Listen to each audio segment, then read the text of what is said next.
Last week it was National PTSD Awareness Day. There was a day last week, and that's something that resonates deep within inside me because I have actually been diagnosed with PTSD not once but twice. Once from childhood, and then once from circumstances that happened in my life 10 years ago during the recession. Oh, wow. I've learned a lot about myself over the last 10 years as it relates to PTSD, and it's something that I've had a hard time discussing, and I'll tell you why. Because I thought it was something that was reserved for people who've served our country, who have been on the front lines. I thought it was just soldiers. I thought it was veterans, people like Aaron here, who's a former SEAL, or I guess once you're a SEAL, you're always a SEAL, right? Yes, sir. Okay, and the sir thing is so awesome, but just, dude's fine, man.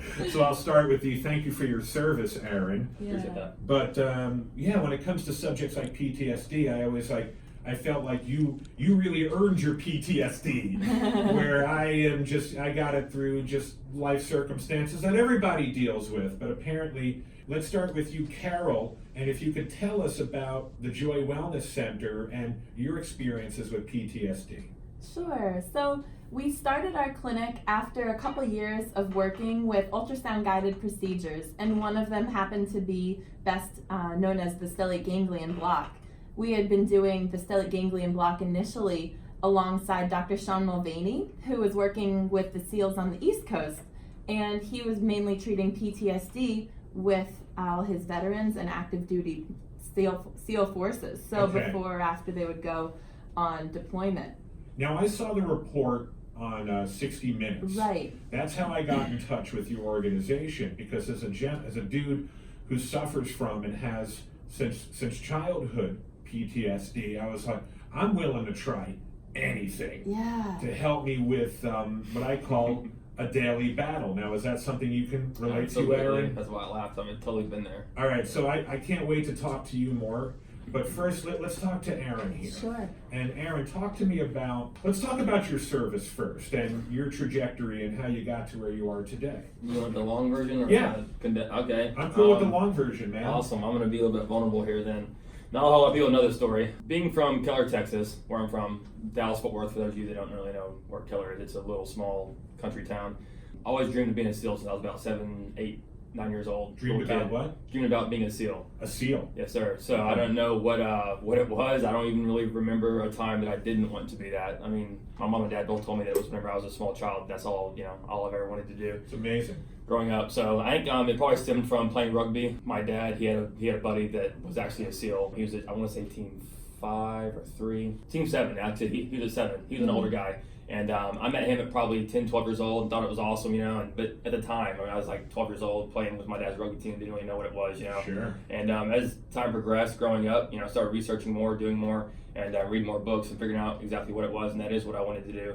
Left, graduated high school, did that. As you said earlier, I kind of wanted to hit on something that you said, that I earned it and that you didn't. I mean, I don't look at it that way. I think that any kind of stress in your life, it is most commonly military, but it's not primarily military. Mm-hmm. And I don't put any more emphasis on it with the military versus non-military. I mean, anyone that's been through a divorce, that's given childbirth, anyone that's been through any kind of a major life stressor would happen. Thank you for saying that. Would give you that. I mean, it's, combat obviously is one of them, but then there's a lot of non-combat issues that are equally as stressful, and it is all it's very subjective. It's to the individual. What is stressful to you? I mean, me getting shot at could be the same stress as like you dealing with something you said in the crash or whatever. So it's who's one to gauge which one's more stressful. Well, it's interesting you say that. No, and I agree with you because when I was first learning about my PTSD, a therapist told me that it was akin, because as it relates to childhood, I had a father who I love and adore to this day. I for years carried so many resentments and anger towards my dad. My dad was physical. My dad was emotionally abusive, and when I was younger, I remember having a distinct feeling of just getting stomach aches and just incredible stress and anxiety anytime my dad would come home from work.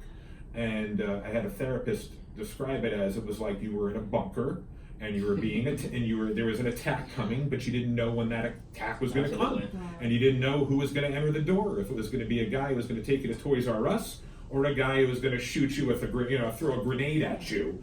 figuratively. So I But you know tell, it's coming though. but just don't know something's when. coming, but you don't know when. And that's why they use the bunker analogy for me, and that's when it started to really make sense to me. And I was first diagnosed 10 years ago, but I didn't do anything about it. I just kept doing just bad habits, bad patterns, losing friends, and I want to talk to you about that. Now, as it relates to your, well, no, we're getting too far ahead. So you get into the SEAL. Let's continue. Yep. So did that, went through training, and man, I'm gonna get real vulnerable here. I've never told this story before. Like, Nope. I think 4 people on this earth, her being one of them, know this. All right, So, you're cool here because I'm good, man. Dude, air to the All right. world. I mean, I think there's a lot of team guys out there that need to hear this, and I'm gonna Okay. I have to choose my words carefully here because the teams are a very, as most civilians know, is a very, very tight-knit community. So going through training, it actually took me 2 times to go through BUDS. I wasn't a one-hit wonder. I got double stress fractures in my right femur and both tibia and fibia and left and right leg. So I basically broke both my legs going through the first time. I was in class 263. That was back in late 2006, early 2007. I got med dropped, went to a ship. So I was in the regular Navy for about 13 months. And they wanted to keep me for about 3 years, but luckily I had, I guess, somewhat impressed one of the instructors at BUDS, and I hit him up while I was on the boat and, trying to get orders back to BUDS the second time. BUDS is basically underwater demolition SEAL school. It's basically Navy SEAL boot camp. Okay. So I was on the ship, I'm trying to get back to BUDS because I didn't want to leave the first time I broke both my legs, and they're like, well, you have to go to a ship, and the ship's like, well, you have to be here for 3 years. I'm like, negative. I'm trying to fast track back to be a SEAL, Yeah, That's the only reason I joined the Navy. I don't want to be on a ship. I don't want to do any other job. All I want to do in the Navy is be a SEAL. So I hit up my guy, and at this time I was already out of training, so then I can kind of hit up my guy, quote, you don't ever talk like that to an instructor when you're in training, but when you're out of training, it's a little bit different. So I basically hit him up, shot him a text, and he fast-tracked orders for me. He contacted another gentleman that was in Millington, Tennessee, which is where they write orders for basically all Navy. Pretty sure it's just Navy. And I got orders back. I got flown off of a Westpac deployment. I was in Bahrain. They flew me from the ship in Bahrain all the way back, and I went through BUDS a second time. So fast forward, I'm doing good. I'm in Hell Week. I break my right leg again, but this time it's just my tibia and my fibia. So it's. And how old are you at this point? Early 20s? I was 20. Okay. Wow. So 21. All right. I was right at 2021, and it was. And lucky me, I got a winner first phase both times, 263 and 275 was winner. So I show up again, San Diego, California, from Chicago, Great Lakes, Chicago, and it's like freezing. Well, it's Southern California. People don't think it's cold there. Right. I can show you some Southern California that's freaking cold. So I show up again, and that was probably Tuesday, Wednesday-ish of Hell Week. I remember when it happened. It was rock portage, and I remember that happening, and it hurt. But it was like, well, it's I'm gonna go back to the ship, and this is like my second chance, probably my last chance. Like, I'm not quitting, So I got through Hell Week, did med checks after Hell Week, and they're like, you have broken leg. We're gonna roll you this time. And I'm like, thank God, I'm not being dropped this time, So I get rolled. I'm in what they call BSRB, brown shirt rollback plan. It's just basically I help out with the instructors, and we just work out and do physical therapy and stuff like that. Purgatory. Right, purgatory. So it's just kind of like I hope I can start training soon, because it's just, what's that, like Murphy's Law or whatever? Like, the longer you sit there, the more chance that you're not going to make it, kind of thing. So I just want to hurry and get back into training. But I had like 4 months to heal, 4 months off. So I was like, well, I'm going to go home for 2 weeks. Just kind of rewind this a little bit. My high school girlfriend gets pregnant, right? So we have a kid, Hallie. She's here in San Diego, seeing me right now. So she's like probably gonna be listening to this. How old's your daughter now? She's 13 now. That's amazing. Yep. So That's incredible stress. You've got this goal that you've had since childhood that you're working towards, to be a SEAL. You're dealing with physical things that are holding you back and preventing you from reaching that goal as quickly as you wanted to reach it. So there's a stressor. And then you add the fact that you're a dad when you're still a kid. Yeah. It gets worse, actually. So bearing the conversation that this is actually about stress and about post-traumatic stress type stuff. Yep. I guess it bears on the conversation that I won't get into detail on this part, but also from a very similar background with my father. So I have a biological father and I have a stepdad who I actually call dad today. He basically stepped in and became a dad whenever he didn't have to be. Whenever I was 4 or 5 years old, he married my mother. So you're dealing with a situation where you've got a dad abusive physically and emotionally and mentally. And that's part of what, like me with my radio career, was driving you, right? So you can give the big finger to that guy. That's what made me hard, I think. You know, it's like, man, F that guy. Fuck that guy. Oh, cool. You could say it. You're all good, man. No, fuck that guy, because that guy told me I was worthless, that I was a piece of shit, and I wouldn't amount to anything, and I'm going to show him by becoming a decorated SEAL. Addict, abusive. I've seen him beat women. It beat me. It's just crazy stuff. So that, the whole SEAL thing. The first time in Buzz, so we had my daughter. Basically, she got pregnant. We got married 2 weeks later. A month after that, I left for Navy boot camp. And she stayed in Texas with her mom and dad and my mom and dad. I mean, she was 17, and I was 19. To this new life while you're trying to get your life going. Exactly. So I'm like, well, had I not been joining the military, I probably would have been a little bit more freaked out. But I was like, well, I'm gonna have a paycheck, so let's have her. Cool. You know, the other issues or the other options were never even a option. You know, so when I got med dropped from Buzz the first time, and I went to the ship, I was like, well, I'm already going to the ship. I might as well fly my wife and my daughter out here. She comes out here. She's out. So I was here in San Diego about 8 months before I got deployed. In those 8 months, she got pregnant again. Oh my God. Ever hear of condoms? I mean, apparently she hadn't heard of birth control, so, you know, whatever. But so now you've got 2 kids. 2 kids, right? So it's a joke that I often tell both my daughters, 10 and 13 now, that, you know, there were accidents, but obviously I would never take it back. They're the absolute air that I breathe. So, and the important thing is, obviously, and I know you know this, you're not repeating the actions of your father. Yeah. Exactly. So that was always number one to me. You know, like SEAL and be a father was just like, I mean, I got a 10 and a 13-year-old as well. Wow, awesome. That's so cool. I'm a lot older than you. So yeah, my 10-year-old Sophie, she's amazing. Hallie's 13, I think she's 30. It's nuts, but. So that happens. I go on deployment and I get orders back to Buzz the second time. So I'm like, well, you know, babe, I'm going to Buzz. You know, again, this is my main priority right now, getting through training. So she moves back home with both of our daughters to be, you know, by her mom and dad, my mom and dad, just for support. You know, and I'm going through training, right? So fast forward, so that brings us back to where we are. So now here I am dealing with the, you know, dad stuff, which I didn't think I was, but look, now at 33 years old, retrospect, hindsight's always 20/20. I'm like, man, that probably really was messing with me, actually. You know, have a wife that, and I can say this now, but a wife that I wasn't in love with. My parents guilted me into, hey, you know, you're 19, like very southern etiquette, you know, southern, you be a man, you take care of what, you know, you got her pregnant, you make it right, you know. Definitely. We got married, so, and that plays into what I'm about to say. So, no, and this is real. I mean, my wife and I have these discussions to this day, and this is very brave of you to put out there, and it's stuff that everyone can relate to. My wife and I have said to each other, even when we got married and we were older than you, we didn't really know what we were doing. And then you figure out as the relationship progresses, and then she's dealing with a situation where she's got a guy who is suffering from these mental health issues, and that's something she's never dealt with before, and she doesn't know how to respond to it. Is that something you can relate to as well? Absolutely. Yeah. You know, and not knowing what to do. Not knowing what to do. I think everyone's probably dealt with that. And she wants to focus on the kids and be a mother, but you want to be mothered too, because you're dealing with this trauma and you feel like a lost child and a hurt child, and then you start building resentments against her because you're like, you're not there for me, like I need you to be there for me because you're working. So yeah, it's pretty crazy. You know, I mean, it's, I you know, that's how how things build up, and you never really decompress. There's no way to get them to close the tabs out. There's no way to get those tabs closed. It's like a vortex. It's built your entire life. It builds and it builds and builds, and then you get stuck in this place and you don't know how to get out. Exactly, and I mean, anyone that knows me knows that I'm not fake at all. I'm real as fuck. Like, I'm as real as it gets. So what you hear is like what I'm actually thinking and feeling. Me too. And that gets you in trouble when you have PTSD. It does, doesn't it? Especially when you're a military veteran, especially when you're from the teams. You gotta be real careful how you verbally explain that to me, because that's something I can relate to. I'm not comparing my Weakness. career to SEALs, but in media, which is so gossipy.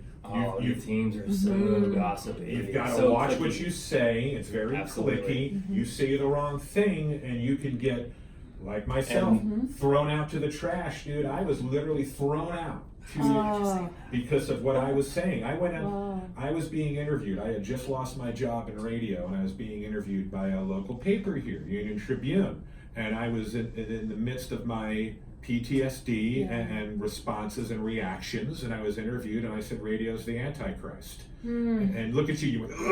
Ooh, don't say that. But at the time, But we're real. that's how I was feeling. I had just lost my second or third job in a row. Oh. Both situations out of my control. One station flipped, another station there were problems with management, and at the end of the day, that was my reality at that point. But sometimes it's better to keep that reality shut while you're doing the work on yourself. Mhm. And it's funny, I'm so glad that you're saying this, man, because we didn't realize that when we were younger. Nope. Now that we're older, we're like, yeah, keep my mouth shut right here. Well, when you're I didn't always do younger, that. when you're younger, you're taught words can't hurt. Sticks and stones can Be break my honest, be bones, real. but words Yeah. will never hurt. Well, you know what? Words do hurt, Mhm. and words do have a price tag, and they can be used against you and have detrimental results. I've lived it. I wish I could take words back, but I know I used to beat myself up so bad. I said, why? And then I realized it is kind of out of my control, right, Yeah. Doc? That's That's We'll where I find turn out. to you. So, right. But actually, now would be a good point for you to comment on what we're talking about right now. Living in the fight or flight mode can be at either stage of your life, at any stage, young or old. You were living in fight or flight mode since you were a kid in that Yeah. bunker, and that was a really traumatic experience, and it just didn't close the tab, like Aaron said. So when you're running from the tiger in the jungle, your blood pressure goes up, your heart rate elevates, Yeah. your eyes dilate so You you sweat. can see in the jungle Right. wherever your 10 like- escapes are. You're just like always thinking a million thoughts at one time. Yes. And being present is probably the hardest thing to actually be. Holy cow, and I'm glad you said that, and I hope my wife's listening, because that's something she would always say is, how come you're not present? And it's really hard to explain and answer that when you suffer from PTSD. Right. That's the very first thing that I noticed yesterday after receiving Same with that old treatment. partners or Very people first I thing. work with. Oh, he's just not there, or he just seems so He's busy, or lofty, he's on his or phone. he's better than narcissistic. And it's like, no, I'm dealing with mental health Yes. issues. I'm Yes. sorry. It's nothing Uh-huh. personal. It's nothing personal. Now in your case, Aaron, when did you realize something's got to give? I mean, it's crazy because I realized that early on, probably while still in the teams. I was early in the teams. I realized that, but I knew that I'm still active duty. One, I'm in the teams. Two, there's not a lot of help for that, unfortunately. Now the teams are getting from what I've heard, they're getting tremendously better on helping mentally like that, and So happy to hear that. the teams are so not the like you said, management, not the upper head shed as we call it, or the leadership, but at the lower levels, at my level, E3, That's where it's the E4, worst. E5, E6, you're a giant pussy, excuse me, if you look at that, if you say, oh, I'm injured. Yep. But yet if we get shot in the arm and you break your arm, you go to therapy, you get it casted, you get surgery, you get sewn up, you get rehab, then you do physical therapy, and you work because you get atrophy, so you have to build your muscle back, and it's fine. Then you're tough because you got shot. Right. Or you're running and you broke your leg. Oh, dude, you're tough, man. That sucks. You broke your leg. Get it back and let's go run. That's okay. But yet, if you're mentally, emotionally, or spiritually injured, you're just a giant wimp. Yeah. You're a big fucking pussy. That's the You know what my old boss that's the told SEAL me? mindset. You know what my old boss told me? Hand to God, you're one chromosome short of being a woman. Oh. Well, I was because told in my you're last mentally job. injured. Yep. You just need to get. I'm healed. almost crying even Yeah. saying that, because that was look like, oh yeah, man, hey, you're a woman. It's like, huh, okay, right on. And I Thankfully, thought the that for stigma's the- coming down. Oh my Absolutely. gosh. I mean, that brings tears to my eyes. Mhm. And I thought that for the longest time. I was part of that. Man, what's wrong with me? I'm just a giant wimp. No, you're not. I'm fucking weak, You're a and it's beautiful man, bro. and then I finally realized, literally the last 6 months maybe, that Yeah. my journey, my health journey, kind of started with Carol, and it's she's kind of been there since day one. All right, working so me how through did you this. two meet? Met actually. I went to CrossFit Bear Republic, and her office. They used the same building, and a couple of guys said that they'd utilized their TRT program, And I was like, really? I was like, awesome, because What's we the can get TRT into program? testosterone replacement therapy. Okay, so you thought it was a testosterone issue at first? Yes. Or is it that it also? was, but it was that also. Okay. And that's actually funny. For people that know the actual numbers on tests, I was at 219, which is doesn't mean anything to some people, but it's actually kind of funny to professionals that know what that is. It's like, it's really, really low. I've heard this 80-year-olds before, have though, 219. too. Yeah, and I've heard this a lot. And I wonder, do you think, how should I refer to you? Doc? How should I refer? Yeah, How would that's you like fine. to be referred to as? Sure, Doc's fine. A lot of people call me Doc. I'm a nurse practitioner, so Okay. it really is like a nurse doctor in Okay. the state of California. Do you find, Doc, that there's any connection between testosterone and mental health? Or do some people try to treat the testosterone issues first before really delving into the mental health issues? Because I've heard this narrative a lot, where it starts with testosterone and then it ends up... It's just the beginning. It's just the beginning, right? So you fix other things that are wrong, and then you start to realize, okay, there's actual more issues. Yes. The bumper Exactly. stuff. That's Then you what I'm realize getting that. at. Yeah, after he that. answers it from the way that you can understand as a person, as an individual. They're interconnected, and maybe one can't be completely fixed without the other being fixed. So if your neurologic messengers are not firing appropriately, your brain is just overloaded from the PTSD, then you're not necessarily going to stimulate the right amount of production of the testosterone. Got it. So that's kind of the connection. It's a car And then- cars kind of It's a vicious cycle. Exactly. It's a cycle. Right? Like, it just gets worse. Like, Because your then if you have testosterone, low testosterone, you're at more risk of inflammation in your There brain, you go. Alzheimer's, forgetfulness, That's and then it. PTSD. which makes the other stuff worse. It's just Yeah, what a mind F. Holy cow. So you were going and you were getting this treatment, and then you synced up with Carol here? I got the treatment from Carol, and then in that she offers an amazing array of medical. I call it advancements. It's like, why did we not have this shit 20 years ago? Yeah, and before You know, we but- talk about the medicine, Mhm. what were you doing before that? I want to talk about how are you getting through, because this is something I think I'll be able to relate to and people listening as well. Before actively seeking treatment, whether it was medicine or Mhm. therapy, what were some of the things that you were doing, patterns, behavior around your PTSD that's So- not healthy? To really understand that, and because we're talking about PTSD or PTS, now they're kind of calling it, because stress shouldn't be a disorder, right? It's a stress, it's not a disorder. But whatever, PTSD, PTS. To understand that, you really got to understand, because people think that it's so commonplace to go through things like divorce, or to go through like getting fired or getting laid off or something like think, oh, that's just normal. Good It's not point. normal. You know, whether you're getting shot at, whether you're getting blown up, whether you're in combat, whether you're a SEAL not in combat. There are, believe it or not, there's a lot of SEALs that they're in combat, quote, but like you're not getting shot at. It just depends, and it's not your fault. It just depends It's the way it falls. on the president. It depends on the government. It depends on politics. You're right. I mean, just your headshot. So many factors play a role, and it's just which way do I go, boss? You know, it's just like we have no control over it. You know, some guys get lucky, some guys don't. But to answer that, to kind of, I'll breeze through pretty quick. You know, coming back through Buzz the second time is really whenever the emotional PTS really started for me. The dad stuff, even my stepdad and my mother having issues I didn't even get into, and I won't. But that, and then you know, that not even playing a role. Really starting at about 18, right? Or about 19, having 2 kids, having a wife, and being in Buzz a second time.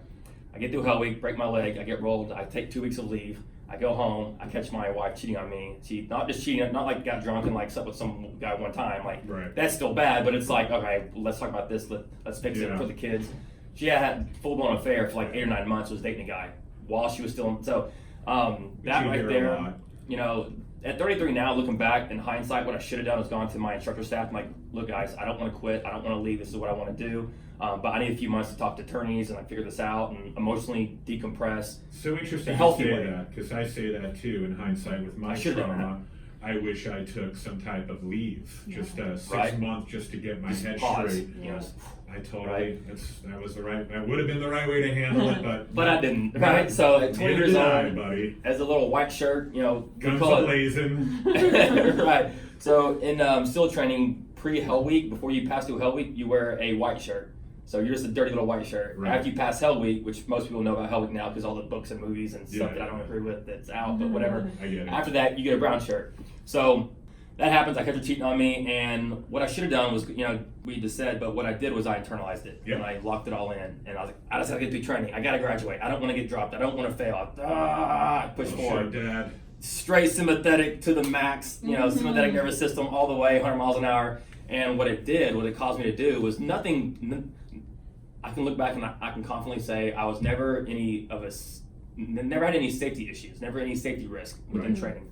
But what I did do was I'd be 2 minutes late, which doesn't like a huge deal to civilians, but as a SEAL, especially you know what my BUD/S nickname is? in SEAL training. Later man. Later man. Yeah. Is my So nickname for I that- forget for like that my reason. canteen for muster, so I'd run back up to my room real quick, grab my canteen, and come back. It's little stupid stuff that you wouldn't normally forget. Which now it's like maybe testosterone even, or maybe distress, whatever. But I'd forget my canteen, or I'd be 2 minutes late, and then I also ostracize myself from the guys. Which, if anyone's seen any Navy SEAL movie or read any Navy SEAL book or anything, it's like your boys are like your brothers. Like that's your team, like the brotherhood. But isn't this a pattern? You ostracizing yourself from your boys is it's something that I can relate to yet again, my friend. With people in my Closing yourself in. Yes, and what is that? Can you explain that, Carol? Why do we do that? Because I haven't figured that out myself. Yeah, a lot of people tell you, oh, like, you just broke up with your love of your life and you can just get over it and find the next person that you're going to love. Everybody can relate to that first breakup, relationship. So it's really hard to reconnect and reintegrate. You don't just close that program because you want to and you have all of the desire to get back into normalcy. So what is it though specifically where I made the joke about guns ablaze where you're like fuck you, and fuck you. That's totally how it was. I know, and I've been there, man. And what is that, Carol? How is that attached to PTSD? What is that? That's the sympathetic nervous system overdrive. And in real life, the ideal world is to have an ability to ride that roller coaster, the sympathetic nervous system, and then get off the roller coaster and be like, oh, that was an amazing roller coaster. I would do it again, and then you can relax in between, watch the sunset, get back on the roller coaster. But if you've been on the roller coaster and then you see somebody fall out and they drop off the roller coaster, you're like, oh my gosh, I never want to go on the roller coaster again, and like the difference is the ability to come back and relax and see something that's intense and then be able to come and experience peace afterwards and then enter in again. So really getting that parasympathetic, which is the enjoying the sunset at the night, like that hasn't been in your life for a long, long time. Yeah, and you don't even know what that is. No, it's like you feel forgot normal, that's actually not. 50% of your life should be that. So Fascinating.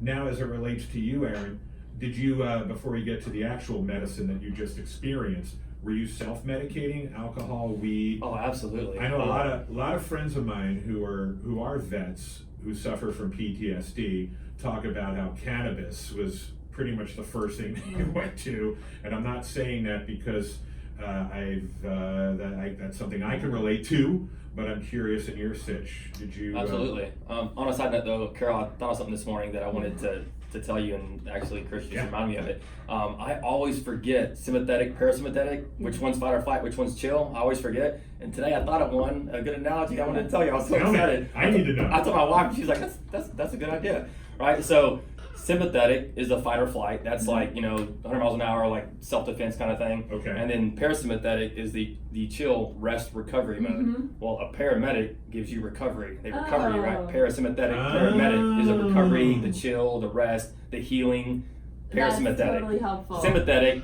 Whenever you're sympathetic for someone, when you sympathize with someone, I feel sympathy for you because you're in fight or flight mode. Oh, it's fascinating. Boom! Sympathetic, Good, parasympathetic. Oh my gosh. Good. So how did you self-medicate to put yourself in chill mode? Yeah, drinking every weekend. I got to a point where I won't say I've been sober because I also have some wine here and there. I still enjoy wine. I love an old fashioned, but I don't drink though. Once in a blue moon, I'll have a couple old fashions and I'm good. I'll go to bed.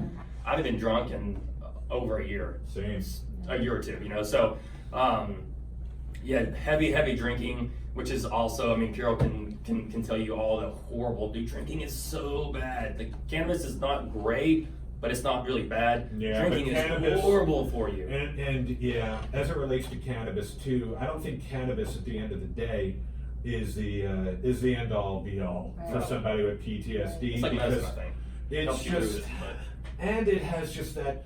It fires up if you're like me and have OCD issues as it's attached to it, the anxiety. It just perpetuates, compounds in a lot of cases, and it's perpetuate. That's why for me, I'm always looking for other alternatives. And when I'm watching 60 Minutes, I swear to you, Carol, I was watching it on my phone and broke down in tears, Wow. listening to people like Aaron here talk about everything that It's you're emotional. talking about right now. I was crying, looking into my phone and sending the links to my mom, And you know why? to my wife. Why? Because you've never healed that. You've never Yeah. closed out all those tabs. So you I have still haven't figured it out. 10, I'm 15, 49 20 years years, old, 30 bro. years, however many, 49 years 49 probably years from your old. childhood, that's just like hitting you. Well, You've never childhood, released it. recession happens, I lose my job, I lose my house, and my wife gets breast cancer. Oh my God. House, job, the house that One of those is enough. Exactly. One of those. 3 things in a row. And then on the other side of it, I still look back and I don't even know. I'm thankful to be alive, sitting here right in front of you right now. God's your savior. So that's why when I'm seeing this stuff, I'm like, I need to talk more about this because I need to put it out. And just you and Aaron and hearing your stories melted my heart, which now we seg over to Carol. Sure, learning from Dr. Mulvaney doing the 7-800 stellates on the military vets under ultrasound guidance. We have an ultrasound expert in our clinic, and so I knew that we could provide the stellate ganglion block safely. So Stella, say it slowly, please. stellate, like Stellate. a star, like stellata, stellate, ganglion Which block. means ganglion. Ganglion is a cluster of nerves that are outside the spinal cord in this case. Okay. So they're basically at the level of the lower part of your neck. There's one on the left and the right side. And they're kind of considered, if you want to say a common term, the reset buttons for your nervous system. Amazing. So cool. A really, really small area, hard to find. On ultrasound, it's very easy to find it with precision. So getting the needle, we basically do an injection. Into the neck, Into the neck. which is Doesn't hurt. freaky as balls. Right? I was so like, whoa, like please You don't like freaking- kill me. Like don't hit the wrong spot because there is a chance you could hit the wrong spot, right? Yeah, absolutely. And what with- happens if you hit the wrong spot? You can get a seizure, and you can have, a lot of complications if it goes into your bloodstream or into, towards your brain. So by using ultrasound, we have 100% precision and accuracy. So and you've zero never had a side effects. situation where, It's gone the wrong way. really? Mhm. Oh, good to know. Everything's like, I instantly appreciated that Yes. doctors probably 15 years of medicine school. I'm like, oh, thank you, thank you. So I how- trusted him. Yeah. How long have they been doing you guys been doing this procedure then? we've been doing it since 2014. Okay. And we started doing it in San Diego at Joy Wellness Partners when it opened in 2017. So just a couple of years now. Right. So you're over there, Aaron, and you're getting the testosterone therapy. Mhm. This place is next door, and you're like, what's going on here? Is that kind of what happened? Yeah, so I was getting the testosterone therapy there, and started doing some supplements, some vitamin D, just stuff that I was deficient in. Carol did a really, really in-depth blood work on me, and through a full blood analysis, realized that I was low in a few things. So between supplementation, TRT, and some IR sauna room stuff, and then just getting on to noticing that there's other things available, and then actually, I guess they realized that it's not just that, and then I went and spoke with Tana with and Brain Train San Diego. She's Okay. a company that rents a room from our space, and she provides neurofeedback after doing brain scans, quantitative electroencephalogram, QEEG. It's like a EKG for your brain, so it measures the electrical conduction, and is your brain looking like it has PTSD? You can see it on that scan. Is it looking like you had concussions? You can see on the identify scan. PTSD through a brain Through a scan. brain single scan. veteran needs to go get this Shut brain up. scan done. Every single veteran, every single person that's been through any kind of a divorce, any kind of a, Oh financial. my gosh, It's I crazy. want one. It tells you Yeah. white matter, which is basically if you had any kind of a concussion, if you stepped on an IED, if you're in a helicopter crash, a horrific car accident as like a civilian. Headed a lot of soccer balls in your soccer games throughout the year. Any athlete, anyone that has any trauma to their brain. Yeah, and you hear that with CTE and everything, right? And Exactly. that's what's so fascinating, that you can actually identify PTSD. I'm like, what? Isn't that amazing? So there's certain centers of the brain that Tana will see lit up with PTSD, and then Mine she'll was a refer Christmas them. Yours look like Laserium. Oh, dude, it was bad. I was like, oh god. Really? That's fascinating. So, how long ago did you get this brain scan done then, Aaron? About 3 weeks, maybe. 3 weeks ago, and then you go in for the procedure. You just had it done. Yesterday. Were you nervous? No, No. I trust Carol. You trust Carol. You go in there. You get the shot in the neck, and what Okay. happens? What happens, Carol? What's going on while he's sitting in that chair? So he gets the shot. It's anesthetic that's put around the stellate ganglion, so it anesthetizes the area, turning the computer off basically for a long reboot, like a slow, period of time till you turn the computer back on again. Okay. So as that's happening, it means that his fight or flight response can't happen. It cannot be. So how are you active. feeling at that time? Like a light drunk almost, a little bit out of it. Mhm. Didn't have a whole lot of. It's hard to put in words, Yeah. honestly. It's such a euphoric, cool feeling. It felt like I just did like an hour in the sauna, got a massage, meditated, did an hour of yoga, Snap the ball. maybe had sex, like all combined in one, right? Like, yeah, got like a little bit drunk, maybe a little bit high, I like get all it. combined. I get It was such a weird, cool feeling, Floaty feeling. right? At this point, it's not like a sensation you feel and then it goes away. This is when it starts doing its thing. Exactly. That feeling of, drunk, kind of off balance, that's the anesthetic wearing off. Then you come back to baseline, and then you're more in balance, where your fight or flight doesn't overpower your parasympathetic or your rest and digest. It's like allowing the brake pedal to have equal give Just as calm. the gas pedal. So you're calm. Complete calmness. The first thing psychologically that I experienced, and it was like so profound to me, was I felt a lot more present instantly. Mhm. Just just present. All right, there's no more the fuzz. Before it was like I know the swirl fuzz. to the max. It's I like know the just like, fuzz. oh, there's a sound. Oh, she moved her hands. Oh, you're over there. What's he in there doing? Oh, he has a camera. Like constant stuff. That's the story of And my then life. instantly it was just like, it's just you. And she talks and it's like, it's her. Come on. And it's just us. Like I it's can't even imagine this, boom, dude. and everything's firing. I'm not and I'm kidding you. calm the whole time. I'm not on coffee. I'm not jacked up. I'm just like. And I I'm will say, collected. right when you walked in, meeting you for the first time, I'm able to, I do have some gift of able to read people. Exactly. Your And- energy. You're spiritual. And right out of the gate, I read you as somebody who was in a very good place. I will Thank say you. that. Right Oh, when I met you. good. Oh, cool. Right when That's I the met journey I'm on. you had an energy and a glow about you Mm-hmm. that I wasn't even sure, because you had a small entourage with you when you all walked in, who was the person with PTSD. And normally I could pick that person out. It's like You a know. gaydar. The I know gaydar. exactly. Yeah, it's like I had a good meditation this morning, Yeah. maybe. PTSD dar. Yeah, we see it with patients that have their pupils really large. Aaron's pupils This are is funny. so small this morning. I was like, oh, you've got a lot more blue in those eyes today. Wow, that's fascinating. So you noticed the results right away. Now, how long is this supposed to last before you need another injection, or is this a lifelong reboot?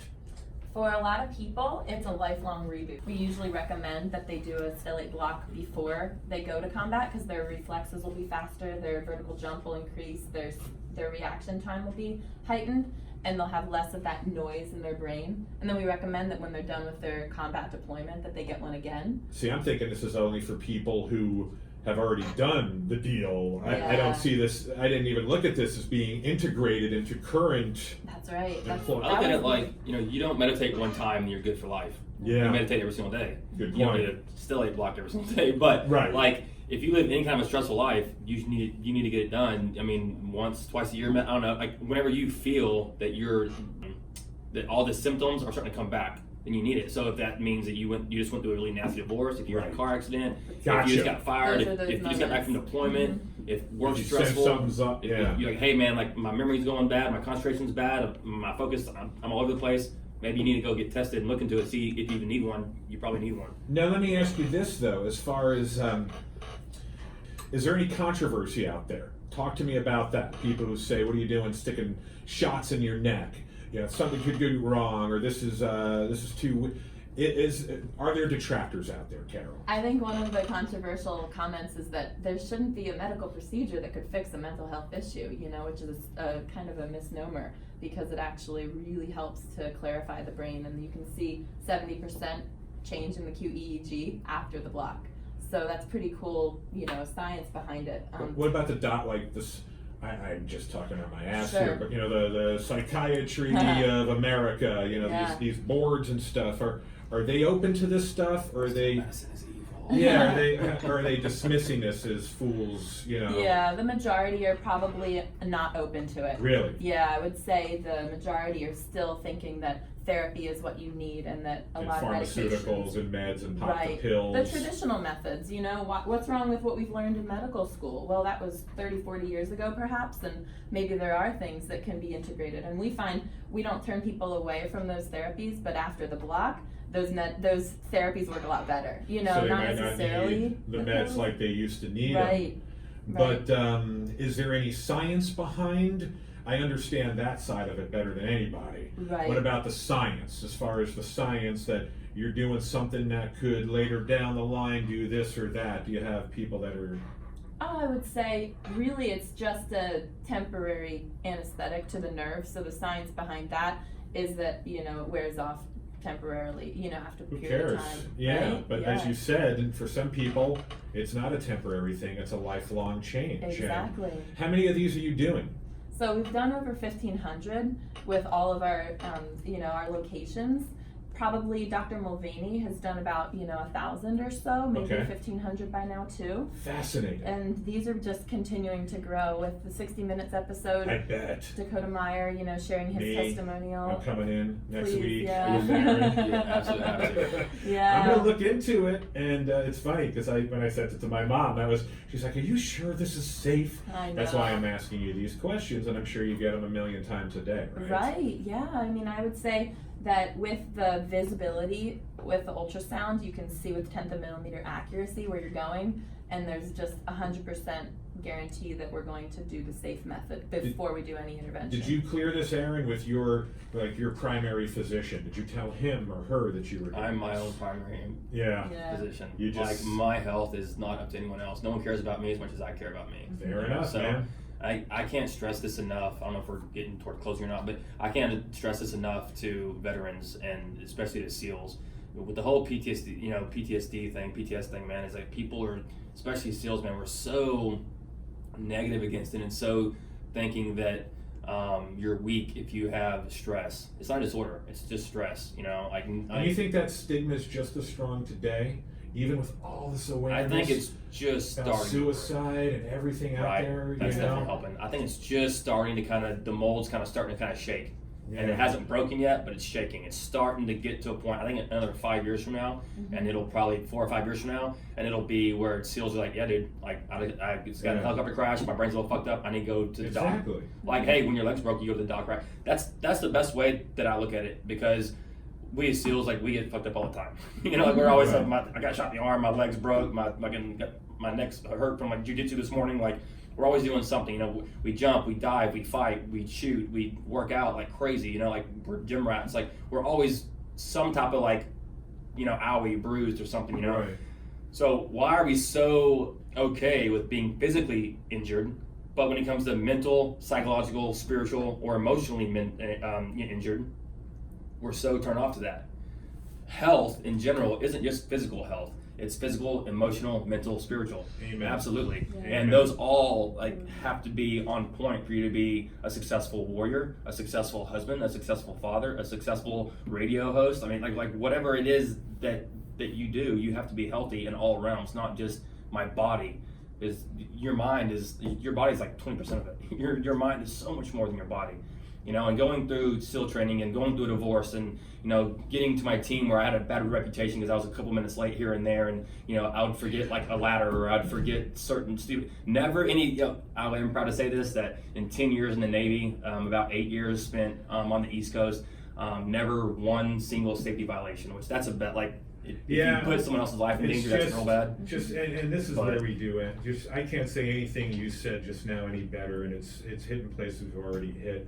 And it's just so interesting where you say, your partners or people in your life who are mad at you or held you accountable for this stuff. I just want to say this, which is when you're talking about mental health related issues, you're talking about a disease. This is a disease. Absolutely. And to me, getting mad at you for being a couple of minutes late is akin to getting mad at somebody who has cancer, is getting chemo, and you're losing their hair, and you're yelling at them for losing their But hair. they don't know that they have cancer. Right. See, I never knew that I should have gotten Which help, adds a whole other element Right. to it. So having, You're right. Perfect example. It's like having cancer and needing chemo but not knowing that you have cancer. Yeah. So like, why am I late? Like I set 10 alarms. Like I went to bed at 9 o'clock. Oh, and Why am I still going to sleep. my own And it's beat? like, Why am I so protective? why am of I my have no space? energy? I'm lethargic. You know, I don't have motivation. I don't talk to my guys. I don't go out drinking with my guys. So I'm not Yeah. buddy. And then now you're ostracized as that you're like that guy. You're that SEAL, and so you get a reputation. And it literally, I feel like it ruined my career. Had I realized this stuff, you know, whether it be from my dad's stuff as a child, whether it be from the divorce, whether it be from emotionally, and when I say PTSD, it's like, I guess, you know, my brain scans showed emotional PTSD, not any combat PTSD. I just want to make that clear for team guys listening. Interesting. I haven't been blown up. I haven't been in any. That's a very humble point for me. I haven't been in any helicopter But it crashes. speaks volumes I haven't been based shot. on this convo, proving Exactly. that So- anyone can hit anybody anytime. But those guys, especially though too, the guys, you know, I have plenty of buddies that have been blown up, that have been shot, that have been, you know, them too. But there's a lot of SEALs out there that haven't been in that situation. Hollywood likes to think that every SEAL has, but there's a lot that haven't. But you they're know still what? messed up. But you know what SEALs have in common too, with just even again comparing it to this job, is how many people are in line to want to be a SEAL, be who you are. That was the same thing I would deal with being a DJ. How many people were in line that would love to be morning radio DJs? It's kind of the same thing where it puts that added pressure on you. Like if I'm not Exactly. performing at the top, There's then, someone else willing to take your spot right there, right and I'm now, a piece of you know? shit. Yep. Right, and you have cancer and you don't know it, kind of thing, you know. So Yeah. it's like, it took me. I've been out now 4 years, and as soon as I left the Navy, I started contracting, doing security contracting, and it's taken me 4.5 years now. I've finally got a really good gig that, Good. honestly, I think is a universal thing because I started changing my health. It is. I think I'm it all going through ties the same in. thing. I've got a great Right? gig now too. You for start the getting first time fixed in healthy. 10 You years. start thinking differently. It's not a coincidence. And now your career, your love life, sex life, All of financial it. life, all of it starts coming back. Yep. I wish I would have seen this when I was 18. That'd have been an amazing God team, bless guys. you, A bro. lot different, you know. Amen. You're But hitting yeah. it. We have nothing So- else to say, dude. You just said it right there. Carol, where do we find your center? Joy Wellness Partners is at 838 G Street in San Diego, and you can find us on joywellnesspartners.com, JWP San Diego on Instagram, and our number is 858-609-0866. Thank it you out. guys. Thank you both.